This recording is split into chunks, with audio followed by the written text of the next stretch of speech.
तो अब आज का टॉपिक स्टार्ट करते हैं हम। अमेलगमेशन, डीमर्जर, एक्सेट्रा के केस में डेप्रिसिएशन कैसे क्लेम किया जाएगा। अगेन इंपॉर्टेंट टॉपिक, सेक्शन 32 में ही आएगा। ये एग्जाम के लिए भी इंपॉर्टेंट है। ऑल्सो अगर कुछ बच्चे बीकॉम का भी पेपर दे रहे हैं तो बीकॉम का एक हॉट टॉपिक रहता है। बीकॉम में जनरली इस पे क्वेश्चन आ जाता है, बीकॉम में तो आता है, और हमारे एग्जाम के लिए भी काफी ज्यादा इंपॉर्टेंट है। ये अमेलगमेशन डीमर्जर का एक टॉपिक है कि अगर कंपनी जो है अमेलगमेट हो रही है या डीमर्ज हो रही है इन बिटवीन द ईयर, तो मशीनरी पे डेप्रिसिएशन कौन सी कंपनी कितना क्लेम करेगी। फिर से रिपीट करता हूं, if there are two entities A and B, अगर दो एंटिटी है A and B, A company के पास कुछ एसेट्स है और ए कंपनी बी कंपनी में मर्ज हो गई है, घुल गई है, खत्म हो गई है एंटिटी ए, और बी के अंदर आइडेंटिटी आ गई। जैसे फेसबुक व्हाट्सअप हुआ, अमेलगमेट हुआ, बट उसमें खत्म नहीं हुई, वो मर्ज नहीं हुई। बहुत सारी ऐसी, सेंचुरियन बैंक ऑफ पंजाब और HDFC bank, Centurion bank of Punjab HDFC bank में विलय, मर्ज हो गया, आइडेंटिटी उसकी खत्म हो गई, मर्ज हो गया। तो उस केस में जो कंपनी खत्म हो रही है, मर्ज हो रही है, अमेलगमेट हो रही है, उस कंपनी का कुछ डेप्रिसिएशन रहा होगा अगर मिड ऑफ द ईयर हो रही है तो, या किसी भी एक दिन भी अगर साल में इधर उधर है, अगर 30 मार्च को भी हो रही है तब भी एक दिन का दिक्कत रहेगा। तो उस केस में जो बैलेंस डेप्रिसिएशन है वो किस रेशियो में बांटा जाएगा। सिंपल सा क्वेश्चन। अमेलगमेशन के केस में मशीनरी कुछ समय एक कंपनी यूज करती है और कुछ समय न्यूली फॉर्म्ड एंटिटी यूज करती है, तो उसको कैसे डेप्रिसिएशन को बांटना है। तो वैसे तो आंसर आपको मेरे क्वेश्चन में दिख रहा होगा कि amalgamation merger x D merger के केस में मशीनरी को या एसेट्स को कुछ समय के लिए एक एंटिटी यूज करती है और कुछ समय के लिए न्यूली फॉर्म्ड या दूसरी एंटिटी यूज करती है। तो वैसे तो आंसर दिख रहा है कि simply what you have to do is just proportionate करना और कुछ भी नहीं करना। जितने समय इसने यूज किया इसको दे दो, पूरा डेप्रिसिएशन पहले क्लेम कर लो। जितने समय इन्होंने यूज किया इनको दे दो, बैलेंस समय जितने समय इन्होंने यूज किया इनको, that's it. The only thing what you have to keep in mind is you have to divide. जब प्रोपोर्शनेट करोगे तो जब डिवीजन करोगे उसका प्रोपोर्शन के लिए, मैं आपको एक क्वेश्चन भी दूंगा, इस पे भी दिमाग वहां एक्टिव रखें अपना अभी, कि जब प्रोपोर्शन के लिए डिवीजन करोगे, उस डिवीजन के अंदर अगर मशीन 365 डेज यूज हुई है तो 365 डेज से डिवाइड करो, क्योंकि डेप्रिसिएशन टाइम से लगता है, समय के हिसाब से लगाया जाता है। अगर 365 दिन मशीन यूज हुई है तो 365 के रेशियो में डिवाइड कर दो, कि अगर एक एंटिटी ने 65 डेज यूज की और दूसरी एंटिटी ने 300 डेज यूज की, तो आपने 365 को 300 और 65 के रेशियो में प्रोपोर्शनेट कर दिया। बट अगर आपने नई मशीन खरीदी मिड ऑफ द ईयर, ये ध्यान से सुनना, और वो मशीन टोटल 250 डेज इस साल में एग्जिस्ट की है, वो बच्चे गलती क्या करते हैं वो पता है। जो मशीन एग्जिस्टेंस में 250 दिन से है उसको भी वो और वो 200 दिन इन्होंने यूज की और 50 डेज इन्होंने यूज की, वो जब उसका प्रोपोर्शनेट करते हैं तो डिवाइड 365 से कर देते हैं। ये एक कॉमन मिस्टेक बच्चे करते हैं। फिर से बताऊं क्या मिस्टेक करते हैं। मशीनरी की एग्जिस्टेंस है 250 दिन, मिड ऑफ द ईयर खरीदी आपने, 200 डेज ए ने यूज की और 50 डेज बी ने यूज की। कायदे से इसका डिवीजन कैसे होना चाहिए, 250 को प्रोपोर्शनेट करना था। व्हाट मिस्टेक वी डू, ये प्रैक्टिकली भी करते हैं लोग, मतलब जब रिटर्न वगैरह फाइल होती है उस समय भी गलतियां कर देते हो, ठीक है। करना क्या आपको, सिंपल इस केस के अंदर सर 200 और 50 डेज यूज हुई और एग्जिस्टेंस में 250 दिन से, तो प्रोपोर्शनेट आपको 365 दिन को करना है कि 250 दिन को करना है, 250 को करोगे ना। तो 250 से प्रोपोर्शनेट को मीनिंग समझो क्या है, कि टोटल 250 है, इसमें से 200 दिन ये और 50 दिन ये, यही होता है ना प्रोपोर्शन करना। उसको 365 डेज से नहीं करना। जितने दिन यूज, जितने दिन को प्रोपोर्शन कर रहे हो उसी को तो डिवीजन में डालोगे नीचे। क्लियर है, यही है बस अमेलगमेशन में, इतना ही है। Start writing. Depreciation in case of amalgamation demerger, depreciation in case of amalgamation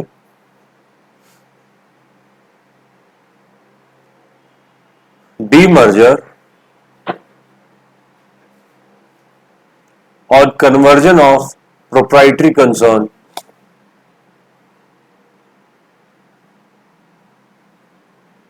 into company etc.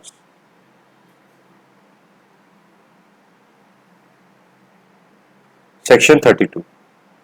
अब ये जो भी आपने केस लिखे हैं इन सबके अंदर एंटिटी की फॉर्मेशन चेंज हो रही है, चाहे वो कन्वर्ट हो रही हो, चाहे वो अमेलगमेट हो रही हो, proprietary concern into company etcetera. Section 32 लिखें, in the above cases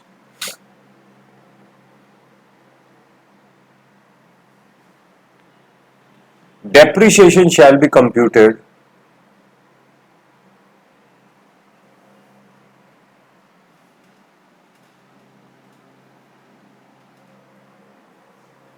as if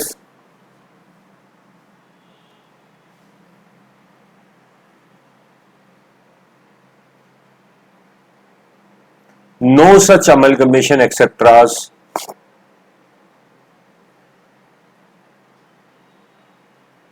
has taken place। ध्यान से समझना, बहुत सिंपल भाषा में लिखवा रहा हूं आपको मैं। क्या लिखा आपने? इस केस में कैसे करना है? सबसे पहला स्टेप जो आपने लिखा, आप डेप्रिसिएशन कंप्यूट कर लो मशीन का एज इफ अमेलगमेशन हुआ ही नहीं। क्या इससे डेप्रिसिएशन के अमाउंट पे फर्क पड़ेगा? क्योंकि एसेट्स वही है, रेट ऑलरेडी प्रिस्क्राइब्ड है, नंबर ऑफ डेज आपको पता होते हैं, तो डेप्रिसिएशन तो चाहे ये यूज करे चाहे ये यूज करे निकलेगा सेम। आया समझ? एक ही होगा डेप्रिसिएशन। तो पहला स्टेप क्या है? जैसे अमेलगमेशन मर्जर वर्जर कुछ हुआ ही नहीं है, आप पूरा डेप्रिसिएशन एक साथ निकाल लो। और सेकंड स्टेप क्या होगा? उसको प्रोपोर्शनेट कर लो, इतना सिंपल है। Second, and the so computed depreciation shall be apportioned between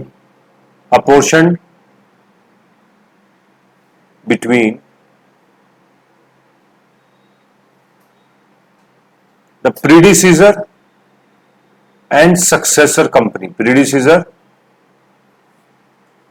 and successor company. Predecessor company कौन सी होती है? पहले वाली थी जिसकी मशीन थी। सक्सेसर मतलब जो बाद में, या तो वो डीमर्ज होके बनी, मर्ज होके बनी, अमेलगमेट होके बनी, नई जिसको बोल दो। थर्ड स्टेप, ये अपोर्शन किस बेसिस पे होगा? रेशियो जो बनाओगे आप, किस बेस पे आप उसको अपोर्शन कर रहे हो? नंबर ऑफ डेज के बेसिस पे। तो third step, such apportion shall be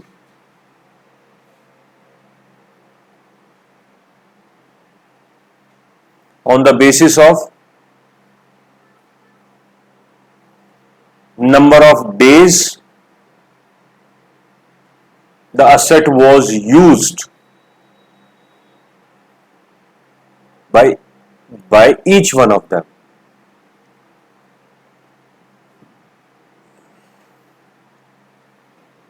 full stop. ये तीन ही स्टेप है अमेलगमेशन के, टॉपिक खत्म हो जाता। अब आपको एक क्वेश्चन करना है जल्दी से। ABC limited has plant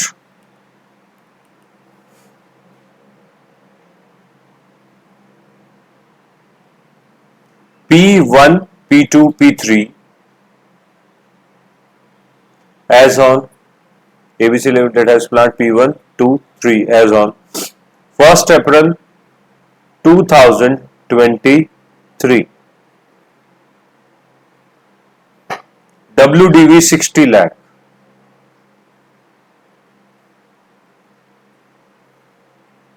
Company purchased plant P4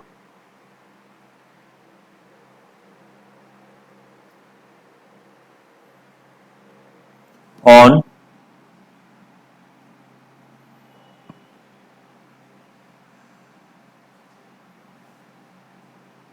15 October 2023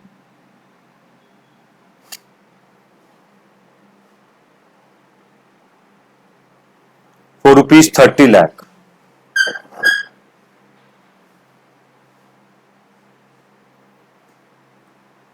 Amalgamation took place on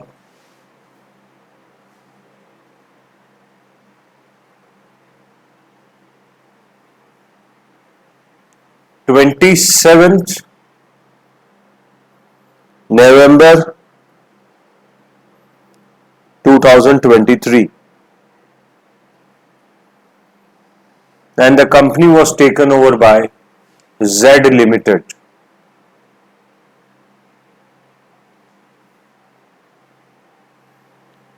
Compute depreciation for both the companies.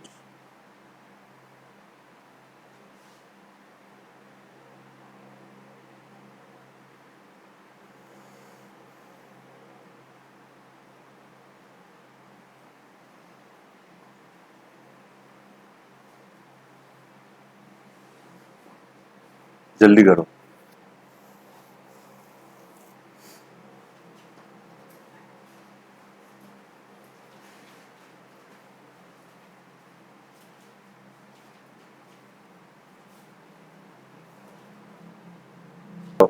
करो.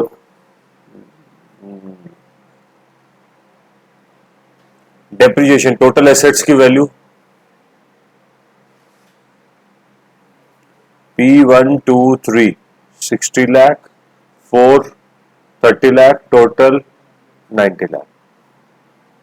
Number 2 point डेप्रिसिएशन की टोटल वैल्यू कितनी. डेप्रिसिएशन आया आपका 60 lakh multiply by 15%, 30 lakh multiply by 7.5%, कितना आया 9 लाख और 2.25 लाख.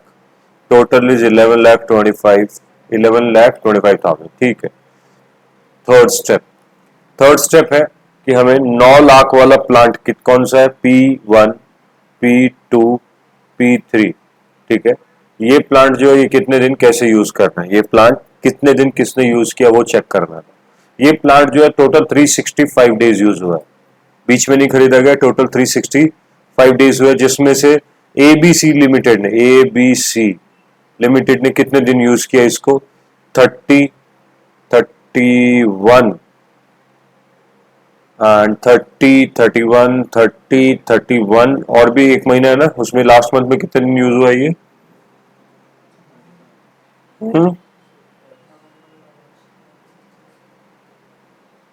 कितने दिन है चेक करो. 6.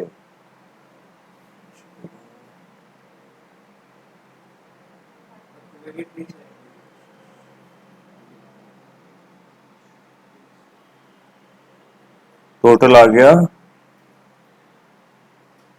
240 डेज आएगा टोटल ना.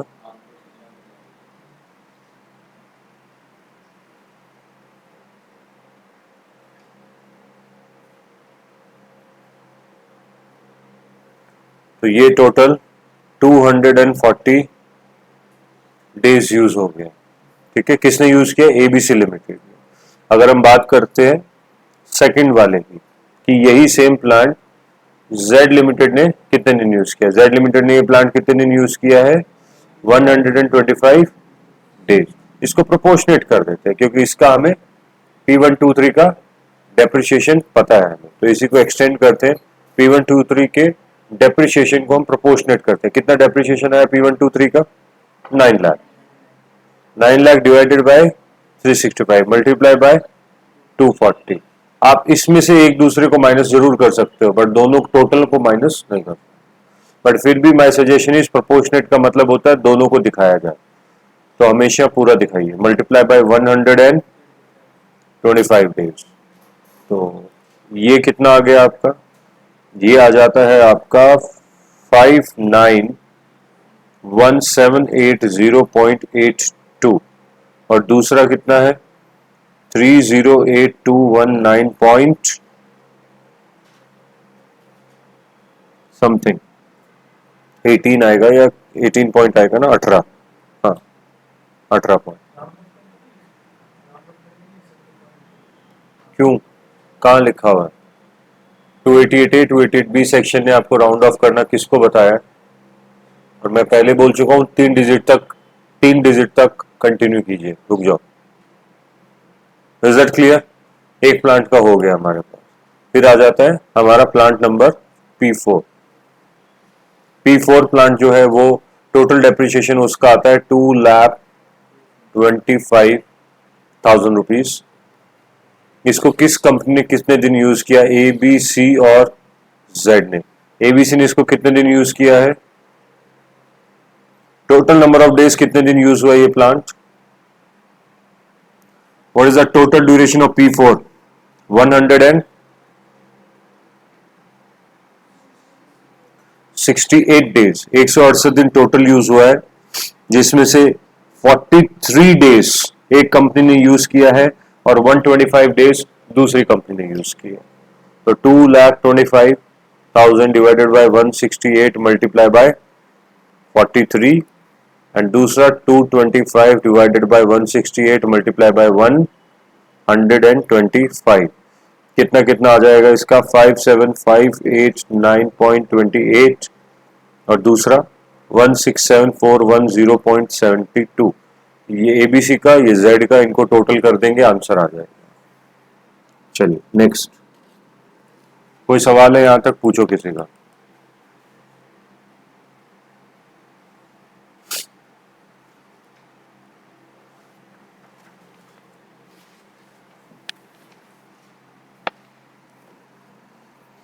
नेक्स्ट हेडिंग डालिए।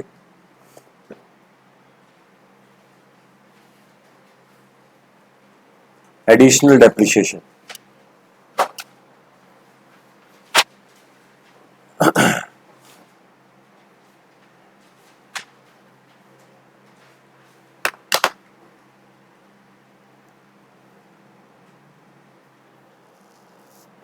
एडिशनल डेप्रिसिएशन टॉपिक क्या होता है वो समझिए। एडिशनल डेप्रिसिएशन का मतलब है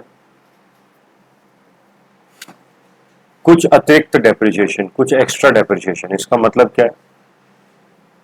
एक नॉर्मल डेप्रिसिएशन तो आपको 10% 15% जो भी रेट है वो मिलता ही मिलता है।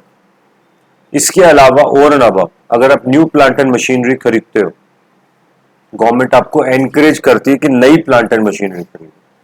अगर आप न्यू प्लांट एंड मशीनरी खरीदते हो तो गवर्नमेंट आपको एनकरेज करती है क्या? कि आप और खरीदिए नया, जिससे इकोनॉमी में फायदा होगा। Be it employment, be it production, be it new factory setup, नई लेबर एक्सेट्रास भी यूज करोगे आप, जिससे कि इकोनॉमी में डेवलपमेंट होगा। नए के लिए आपको एनकरेज करने के लिए गवर्नमेंट कहती है कि आप न्यू प्लांट एंड मशीनरी खरीदिए। हम आपको एक डेप्रिसिएशन जो सबको मिलता है वो तो है ही है, एडिशनल भी देंगे हम आपको 20%। एडिशनल डेप्रिसिएशन 20% और देंगे आप। मतलब पहले साल 35% हो जाएगा। टोटल कितना? 35%। समझ आया कैसे? 15 और खाली फर्स्ट ईयर के लिए होता है additional depreciation new plant and machinery. अगर आपने उस एसेट्स को 180 डेज से कम यूज किया तो पहले साल 17.5 हो जाएगा, हाफ। और नेक्स्ट ईयर आपका कितना मिलेगा आपको?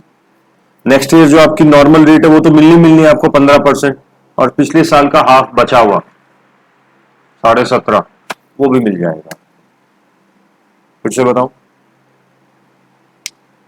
नॉर्मल सर्कमस्टांसेस में first year new plant and machinery खरीदी आपने तो 35% 15% मिलता, एडिशनल 20% मिला के 35%। 1 लाख की मशीन है, 35,000 का डेप्रिसिएशन मिल गया आपको। एक टाइप का क्वेश्चन खत्म।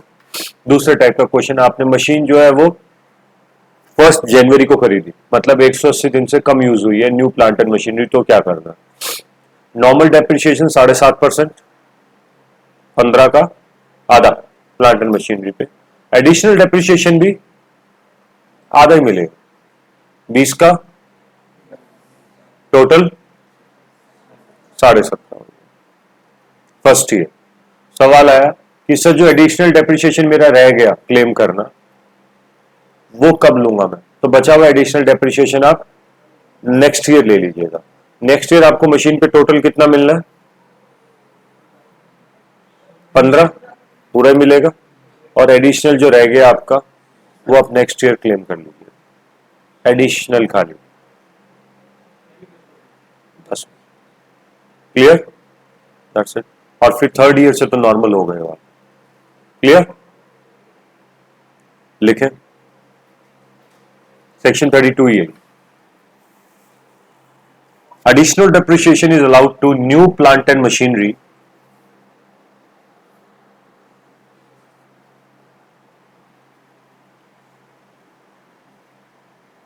provided it is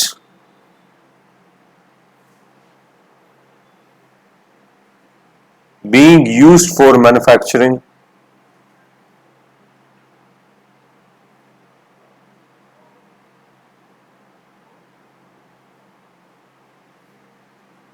that is, it should not be used in office premises or residential building, provided it is used for manufacturing, that is, it should not be used in office premises or residential building.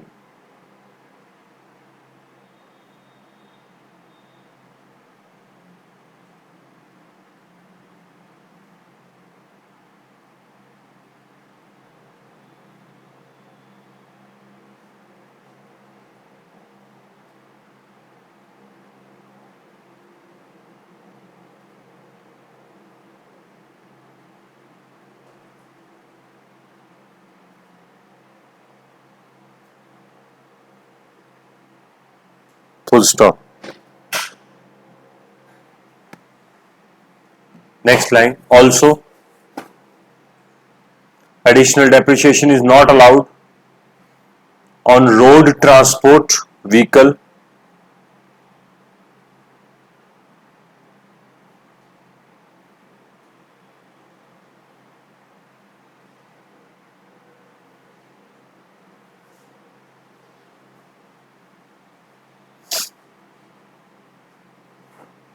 road transport vehicle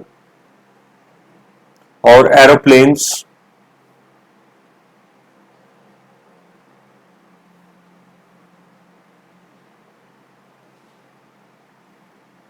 ship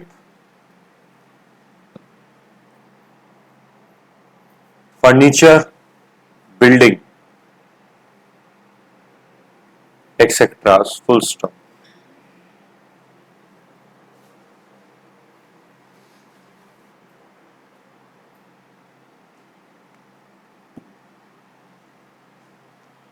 furniture and buildings लिख लिया।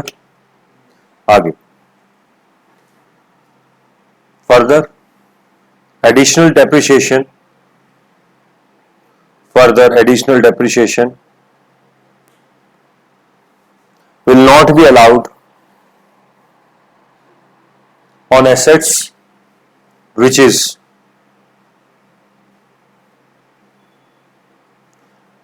used by any other person, मतलब second hand, used by any other person whether in India or outside India। इस पे नहीं बड़ा ही लंबे समय तक क्वेश्चन आता रहा कि सेकेंड हैंड मशीन इंडिया के बाहर से लेके आया, क्या उस पर मिलेगा, क्या एडिशनल डेप्रिसिएशन उस पर नहीं मिलेगा।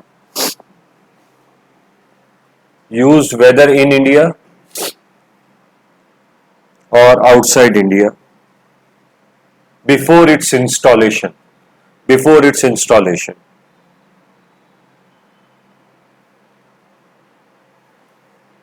Before its installation. Next, guest house,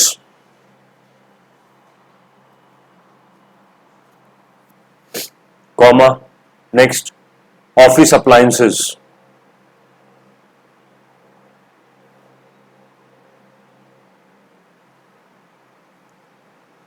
full stop. Next paragraph, additional depreciation shall be allowed only, additional depreciation shall be allowed only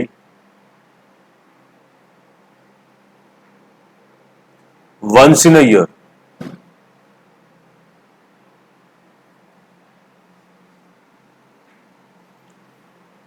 once in a year in which the plant and machinery is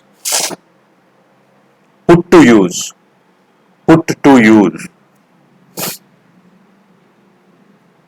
at the rate 20%. Full stop. Next para. But if the asset has been put to use, for less than 180 days,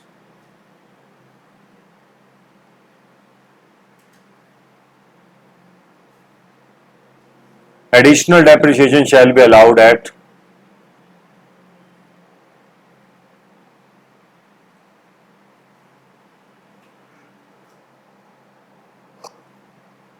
10%.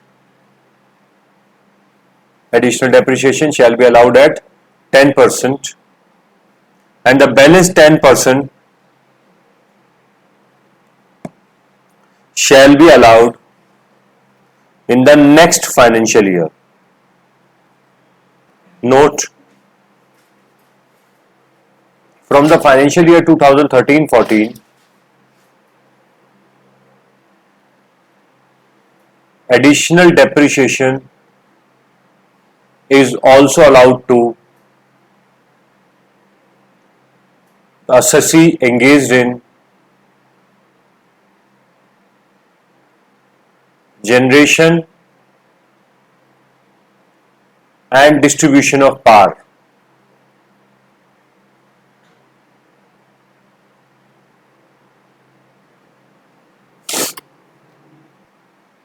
And from 17-18 financial year, it is allowed to the assessee engaged in transmission of power. अब जो amendment है ये एक time specific amendment थी 2015 से लेके 2020 तक की। कोई पुराने क्वेश्चन आप स्कैनर वगैरह में देखते हो तो वहां मिल सकती है, तो कंफ्यूज हो जाओगे, तो इसलिए मैं लिखवा देता हूं आपको, आपके एग्जाम में नहीं आएगी।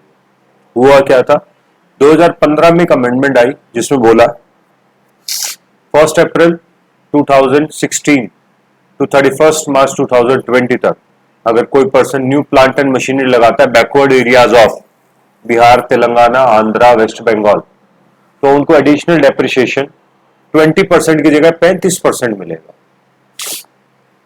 तो मतलब एक्चुअल कितना हो गया, 35% प्लस 15, 50 पहले साल अगर लगाता तो। ठीक है, अब ये 2020 जा चुका है, लंबा समय हो गया निकले हुए उसे, खैर बहुत ज्यादा मैं इसको वेटेज नहीं दूंगा, बट फिर भी बुक्स में लिखी हुई तो लिखवानी पड़ेगी। लिखो, with effect from 1st April 2016,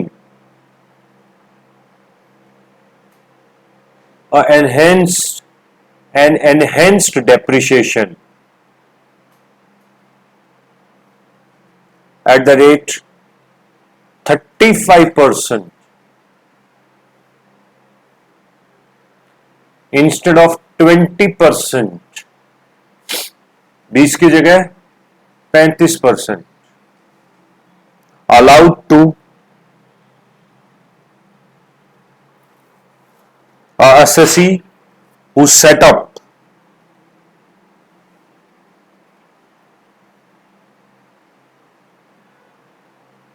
manufacturing plant after 1st April 2015 to 31st March 2020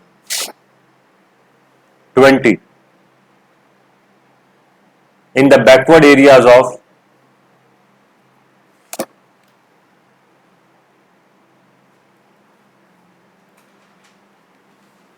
Bihar, West Bengal, Telangana, Andhra Pradesh.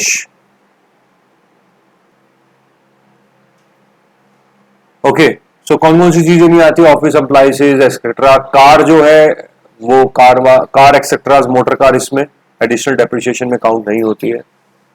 100% depreciable assets इसमें काउंट नहीं होती है, और उसका कारण है क्या, इसमें काउंट कर भी लो तब भी कोई फर्क नहीं पड़ता, क्योंकि पहले साल उसको 100% डेप्रिशिएशन वैसे ही मिलता है। आप उसमें एडिशनल डेप्रिशिएशन दो या ना दो, उससे कोई फर्क पड़ेगा उसमें?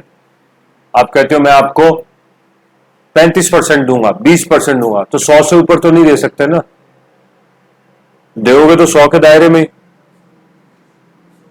100 ही दोगे ना, वो 100% ऑलरेडी डेप्रिशिएबल है, उसमें क्या एडिशनल दोगे क्या नहीं दोगे। Is that clear? चले, ठीक है। This is about additional depreciation. 100% depreciable assets भी यहां नहीं आती है। तो बच्चों, अगर एसेट्स कितनी बार मिलेगा additional depreciation? Once in the year. कौन से ईयर में? जिस साल वो पुट टू यूज। लिख लो, additional depreciation shall be allowed only once in the year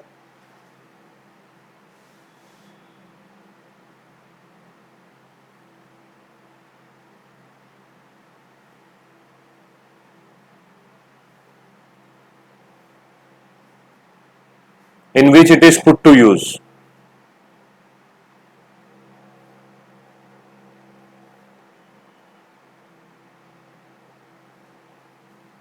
कितने परसेंट पे?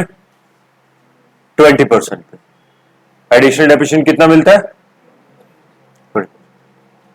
आपने बोला 120 दिन से कम है, तो 180 दिन होता है। मैंने एक तो मैं क्या बोलता हूँ वो भी गलत बोल देते हो, अपना तो बोलते हो, मेरा भी गलत करवाते हो। 180 दिन से कम है। लिखो, if the asset has been put to use for less than 180 days,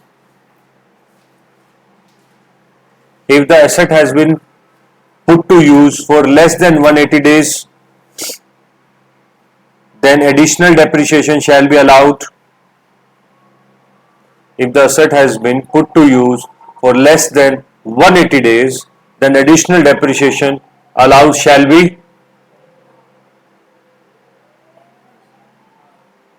हाँ जी 10%।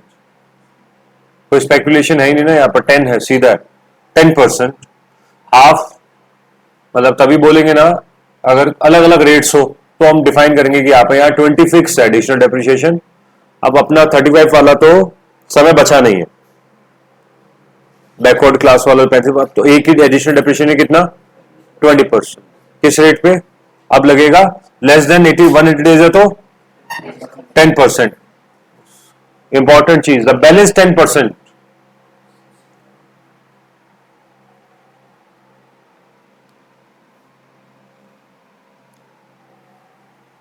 अच्छा, अगर 35% एक्सेट्राज होता और कंप्यूटर एसेट्स होती तो क्या करते आप?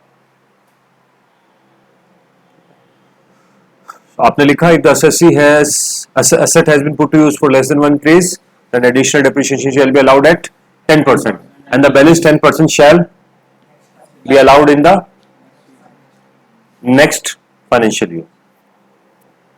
क्लियर? अब नेक्स्ट ईयर से क्या होगा? नॉर्मलाइज हो जाएगा।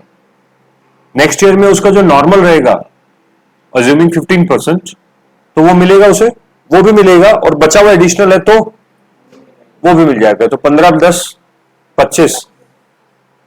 अगर पिछले साल का कैरी फॉरवर्ड है तभी, पिछले साल का कैरी फॉरवर्ड नहीं है, आपने पिछले साल 35 ले चुके हो, तो इस साल आपका नॉर्मल हो गई है, सेट 15 मिलेगा, वो नॉर्मल चल रही है। क्लियर? एक क्वेश्चन कर लेते हैं इस पे जल्दी से। लिखो, ABC limited has plant P1, 2, 3 with WDV 60 lakh.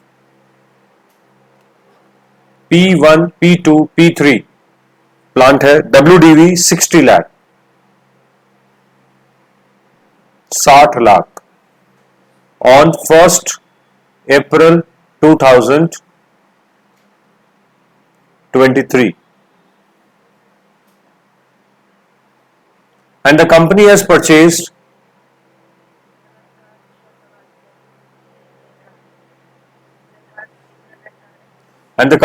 purchased plant P4 on 1st May 2023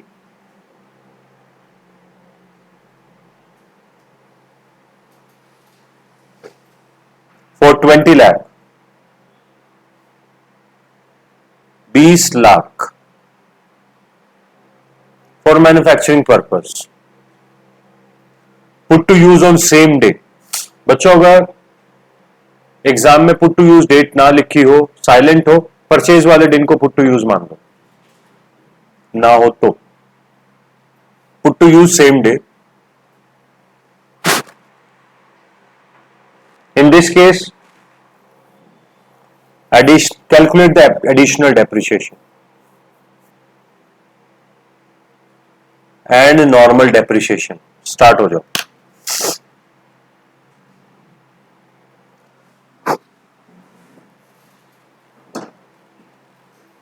So the same would be, answer would be, normal का डेप्रिसिएशन है आपका 12 लाख, दैट इज 80 लाख का 15%, और एडिशनल का 20 लाख का 20%, पार्ट 1 4 लाख, टोटल 16 लाख। ठीक है, नेक्स्ट टॉपिक की तरफ बढ़ते हैं। Next topic is depreciation in case of power generating units.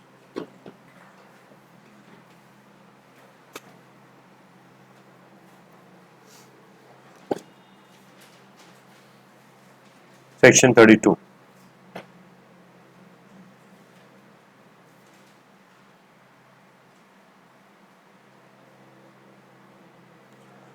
A power generating unit shall have the option to compute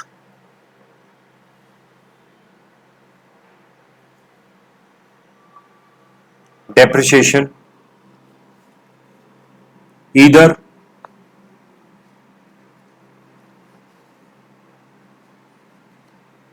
on the basis of WDV or SLM, either on the basis of WDV or SLM, straight line method, full stop. Any option once adopted is irrevocable.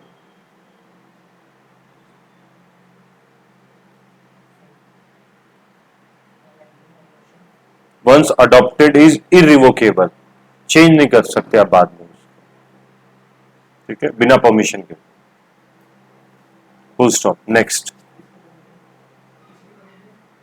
आयो, next note 1, if the assessee opt for SLM, then the depreciation will be computed on the basis of individual assets.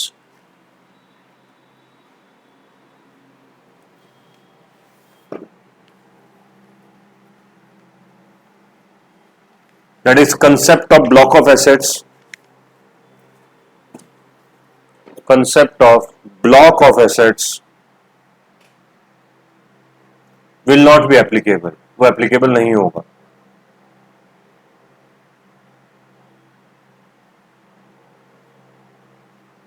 Full stop.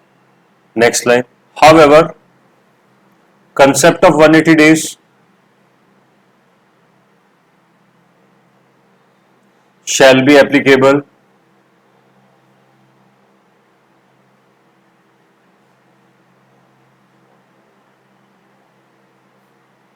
and there shall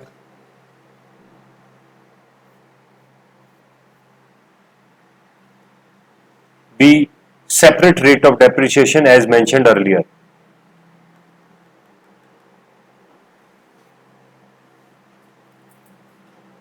जो rate of depreciation था वो separate रहेगा, concept of 180 days भी applicable रहेगा, सब कुछ same होगा, block of assets नहीं होगा।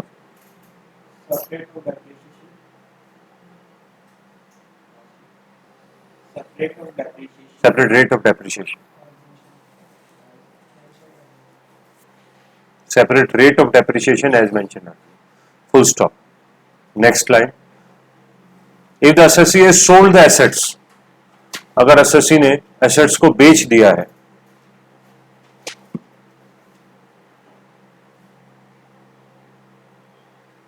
जब assessee has sold the assets,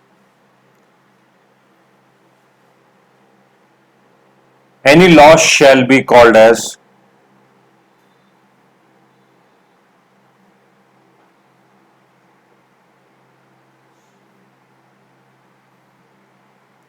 terminal depreciation, terminal depreciation, any loss shall be called as terminal depreciation and allowed to be debited in P&L account.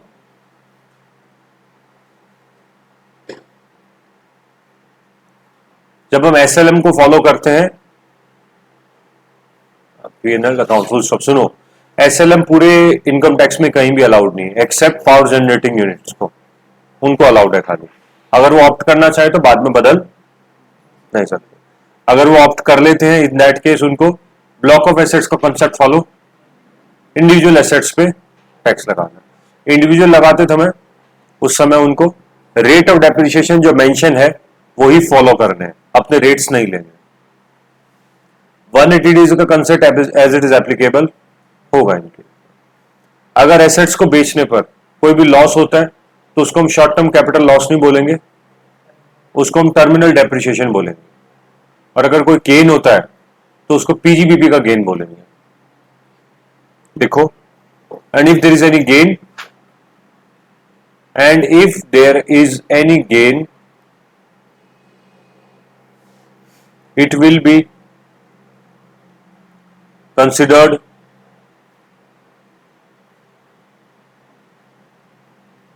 to be income under the head PGBP.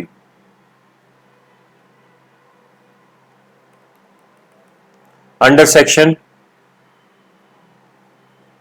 41 subsection 2, और उसका नाम देंगे and it will be called as balance in charge.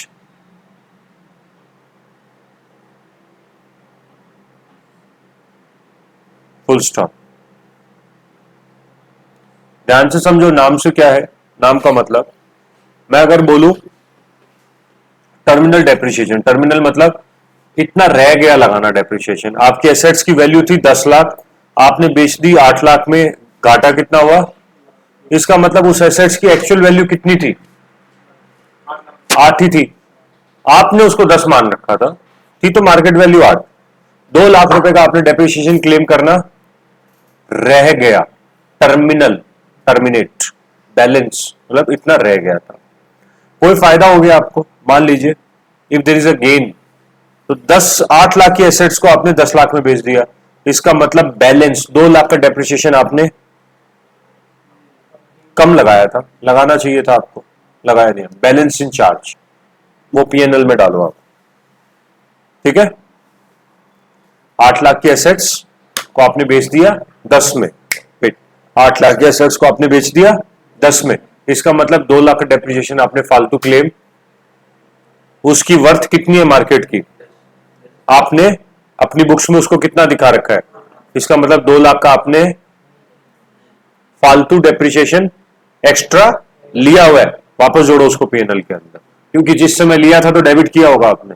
Concept समझ आ गया? Simple है, इसलिए इसको नाम क्या दिया, घाटा है तो टर्मिनल डेप्रिसिएशन, फायदा है तो बैलेंस इन चार्ज, कि पुराना बैलेंस है वापस जोड़ो उसको आप। क्लियर? पीएनएल में डाउन साइड एरो, सबसे इंपॉर्टेंट लाइन आ रही है, बैलेंस इन चार्ज से continue, but only to the extent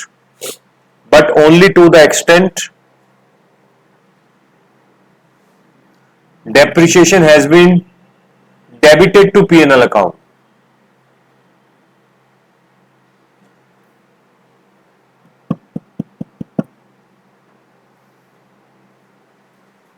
मतलब जितना पहले डेबिट किया उतना ही अब क्रेडिट कर सकते हो आप, उससे ज्यादा क्रेडिट नहीं होगा। उससे ज्यादा क्या होगा? उससे ज्यादा कैपिटल गेन है। लिखो, समझाता हूं मैं। Any excess over it, any excess over it shall be called as capital gain under section 50A, 50A।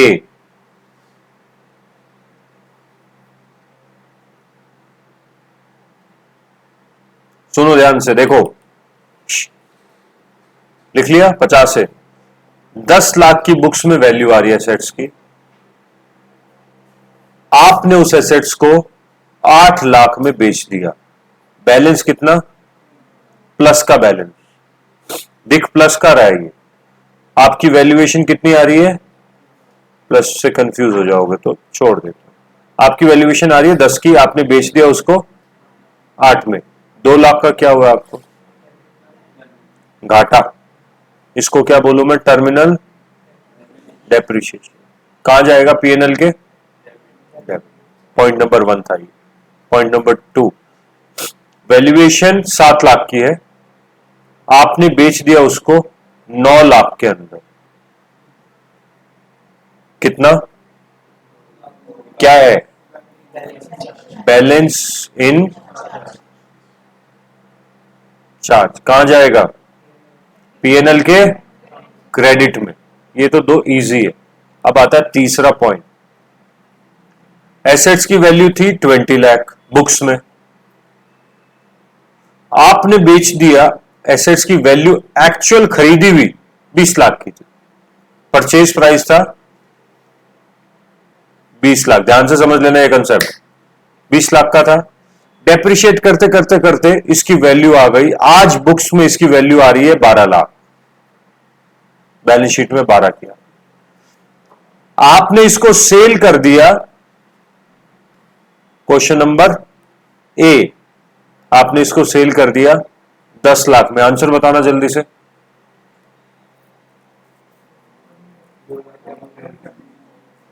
बारह की चीज को 2 लाख का टर्मिनल डेप्रिसिएशन पीएनएल में डेप, 12 लाख की चीज को 10 में बेच दिया, घाटा हो गया, नाम क्या आएगा? पीएनएल में डेबिट कर रहे हैं टर्मिनल डेप्रिसिएशन, ठीक है। अब आया कि 12 लाख की चीज को आपने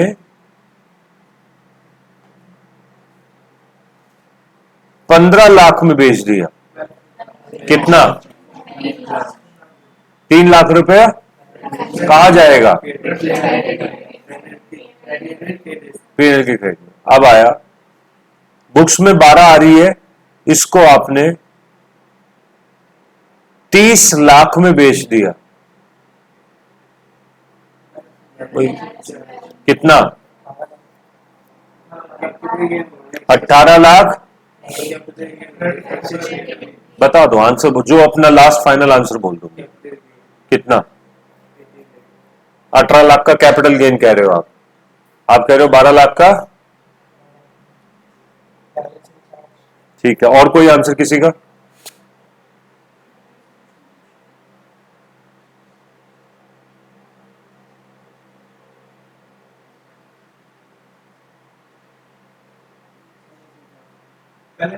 कितना? 18 lakh balance in charge, capital gain कौन था? 18 लाख आप थे, और कोई?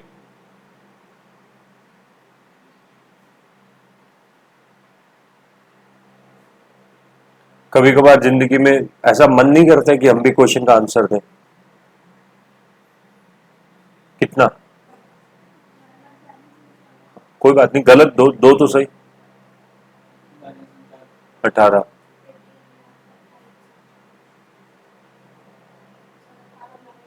आप सब वही बोल दो, बोलो। कईयों को तो मुझे मार मार के बुलवाना पड़ता, बोल लेगा, कहीं मुझे ऐसा लगता है कि अगली बार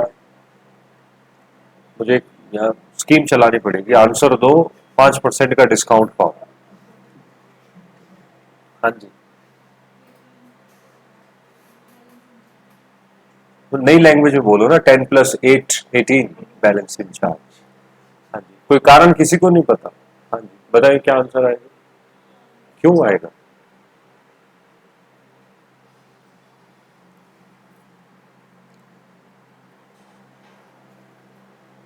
देखो इसमें क्या रहेगा, अगर आपने 12 लाख के एसेट्स को 30 में बेचा, तो लास्ट वाला पैराग्राफ पढ़ो, क्या लिखा है इसमें? लिखा shall be called balance if there is any gain it will be considered to be balancing charge and shall be credited to PGBP under section 41 subsection 2 shall be called balance sheet but only to the extent depreciation has been debited in P&L, full stop।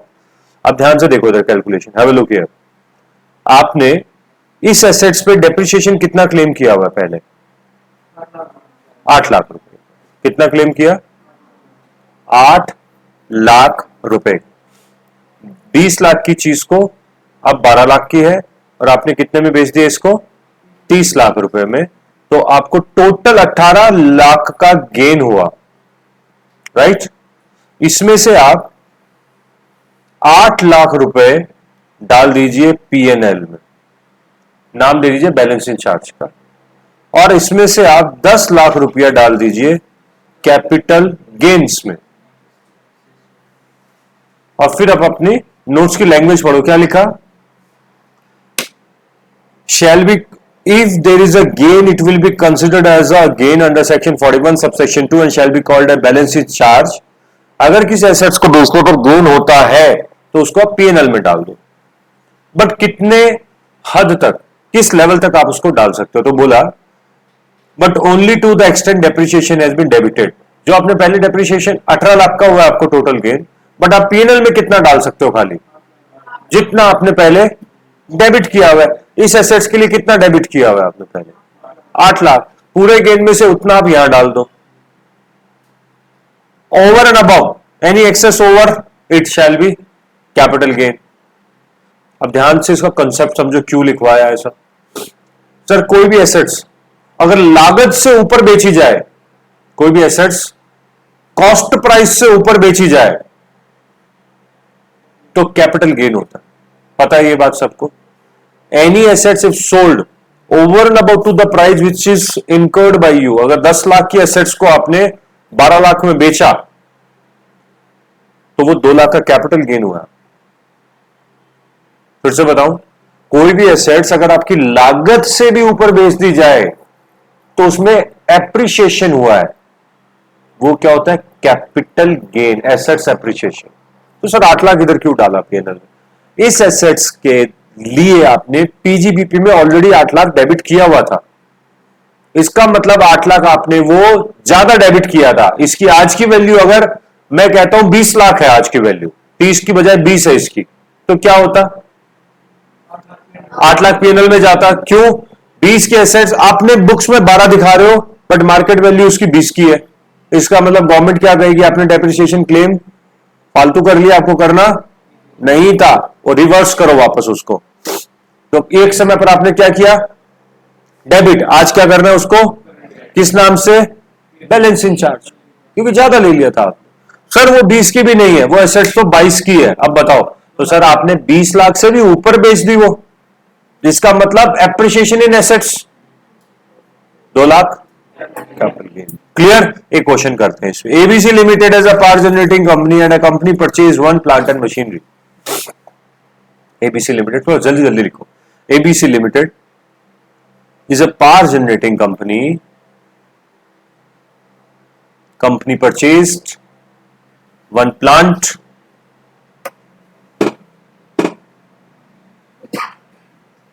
on 1st December 2023 for rupees 10 lakh. Put to use same day. नहीं लिखा तो same day. Depreciation 10% on SLM basis. Depreciation कितना? 10% SLM basis. Company sold the assets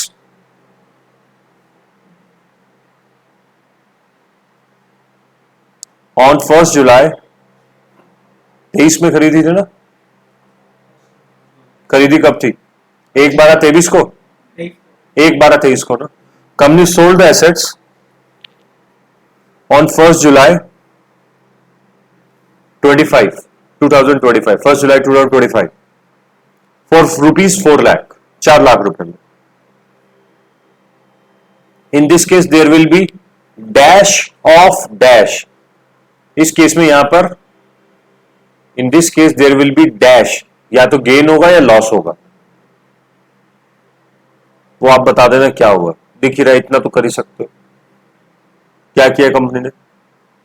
10 lakh की assets थी, depreciation लगाया 2 साल, 4 लाख में बेचा, दिख रहा है, कॉमन सेंस है कि लॉस टाइप लग रहा है मुझे। In this case there will be dash of dash amount. पहले वाले डैश डैश में आएगा गेन और लॉस, दूसरे वाले में अमाउंट आएगा, आपको बताना है। And it shall be dash to PNL account, मतलब डेबिट या क्रेडिट, बाय डैश नेम, मतलब टर्मिनल डेप्रिसिएशन या बैलेंसिंग चार्ज के नाम से आएगा। Full stop. आगे बढ़ते हैं।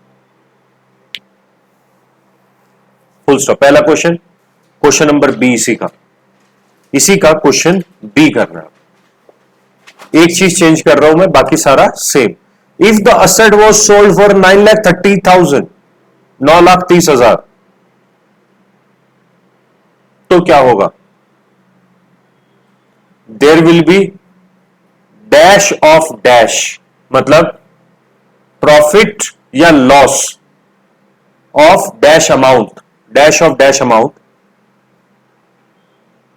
And it will be dash in PNL, मतलब डेबिट और क्रेडिट। क्वेश्चन नंबर थर्ड इसी का, बाकी सब सेम, एक चीज चेंज कर रहा हूं। If the asset was sold for 12 lakh rupees,